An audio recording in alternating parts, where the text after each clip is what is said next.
Hey, what's going on? Welcome back to the channel. In this video, we're going to be taking a look at GLMR. I do want to say that I'm not a financial advisor. You should do your own research before investing money into crypto. If you haven't seen the previous update, make sure to watch that before watching this one so that you have more context. It's going to be linked in the top right-hand corner of the screen. Now, let's jump into the TA.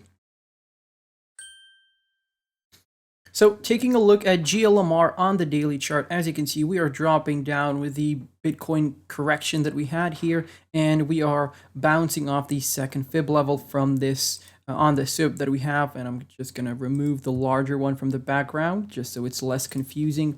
So we have our swing high for this fib that we printed in July, and the swing low that we printed in the middle of July. So this one is, the high is July 30th and the low is July 14th or 13th. And our 1.618 target was at 41 cents. That was met perfectly. We even retested it as resistance, and then we went back down to our capitulation target, which is the second fib, at 34.5 cents. So these were good buying opportunities, and if I have some spare cash, I'm going to put that into GLMR, obviously, but before that, there are still some other projects that I'm dollar cost averaging into, but these are the prices that I would be looking at to buy into GLMR. So what potentially could we expect next? Now, if you're looking based off of this Fibonacci retracement and you're expecting Bitcoin to potentially go back down to $12,000 to $10,000, which I don't know if that's going to happen. If that happens, that means something bad needs to happen on the markets. For example, a black swan event could come tomorrow because NATO is going to be holding one of their conferences due to Russia hitting the Polish border with Ukraine.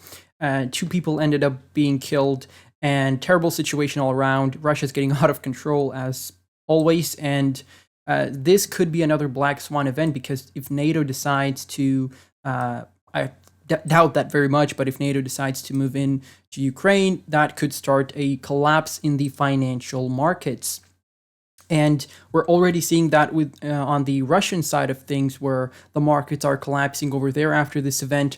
And this could lead to some, consequences, and hopefully it will. And the markets are obviously gonna feel the effect of that. So be ready for that. Have some cash on your exchanges in stable coins, and just have the buy orders ready and set to go, because if we see a very quick drop, a cascade, then GLMR could obviously go below 30 cents and have this large wick to the downside with a V-shaped recovery like very quickly, as it usually happens with these capitulations. But for now, dollar cost averaging for the long term at these prices, I think that these are good levels.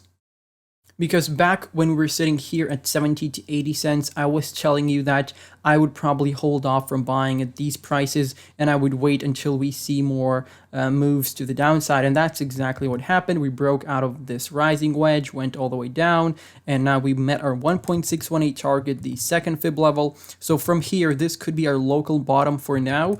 But like I said, any black swan event, everything's going down alongside Bitcoin, and that's going to be your basically that's going to be like the 2020 COVID drop that we had. That was an incredible opportunity for everyone to dollar cost average into crypto, just because people were selling out of fear.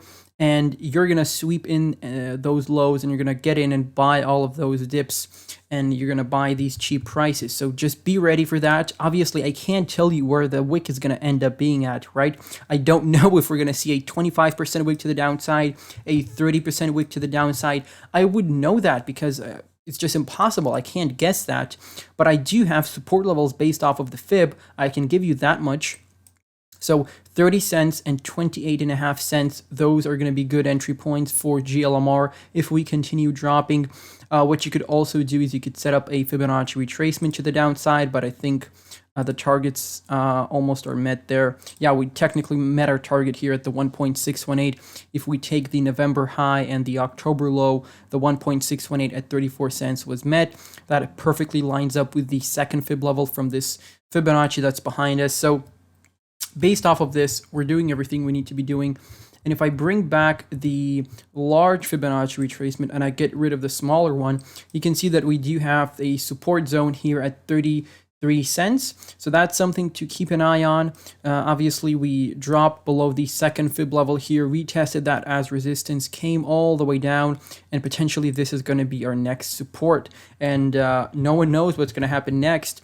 GLMR is getting pretty oversold. So anything below 40 cents, I would say that's a good enough area for you to dollar cost average into the project. If you believe in it long term, you want to send it to staking and just hold for the next couple of years, this is your perfect opportunity to do so.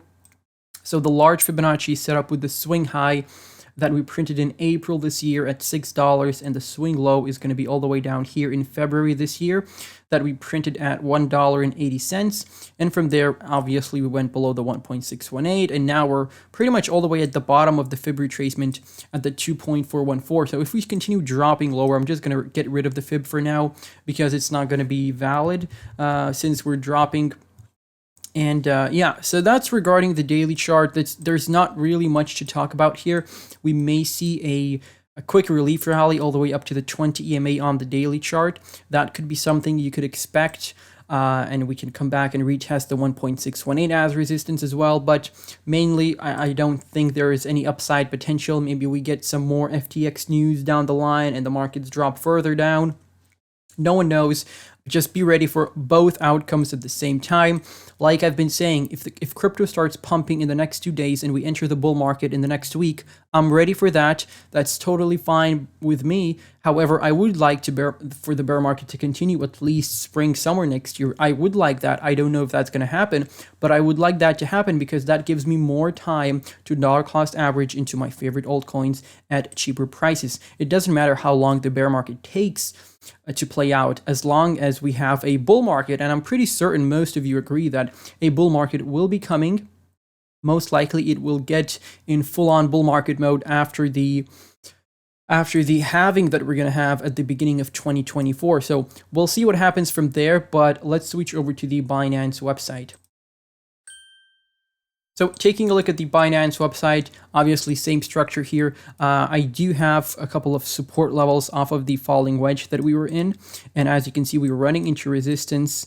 I'm just going to change the color of that one so it's a bit easy to distinguish between the trend lines. So the yellow trend line here is acting as a resistance. That was our support previously. We broke down below that, and now we're back testing it as resistance. Pretty standard stuff. The teal trend line here is something that we're not adhering to for now. Maybe it's going to be playing a nice part in the near future, but we'll see. For now, we only have a couple of rejections off of that trend line here, a rejection here, and from here we broke up, and we're kind of back testing it right now, but we started opening the candles below the teal trend line. So for now, if we solidify above the yellow trend line and we start doing something like this, maybe we see a relief rally to 43 cents because this was our major support zone here in October. We bounced from there, made a high, and then we came back down. But this high was still a lower high compared to these previous highs. So you're still effectively in this downtrend. And until you start breaking out of it and back testing the resistance as support, I'm not going to say that we are bullish or we're close to the bear market or anything like that. So we are near the bottom, whether you like it or not, whether you believe it or not, whether the bottom is at $10,000 or $12,000, because if we are going to $10,000 or $12,000, you have to understand that we're going to have to do that within the next couple of months.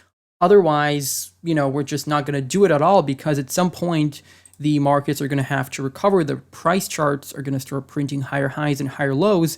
And when you're going to be up here, it's not going to be very logical to think that we're going to be going down to 10K on Bitcoin. So just understand that you have a limited time to dollar cost average into your cryptos. Doesn't mean that you have to sell your house and sell your wife and put that into crypto. No, I'm telling you that you should put in the money that you can afford to lose.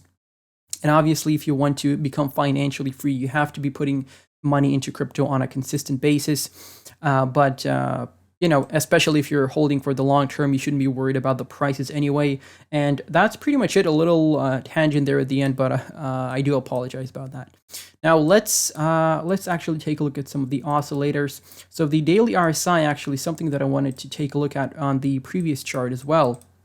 So we're printing a major bullish divergence here on the RSI chart, because as you can see, the lows that we're printing on the RSI are consistently higher. So we have higher lows after higher lows, and on the price action chart, we're consistently getting lower lows. This is called a bullish divergence, and this means that the RSI for us is sort of a looking glass that allows us to sort of look into the future and see that a potential pump is going to be coming.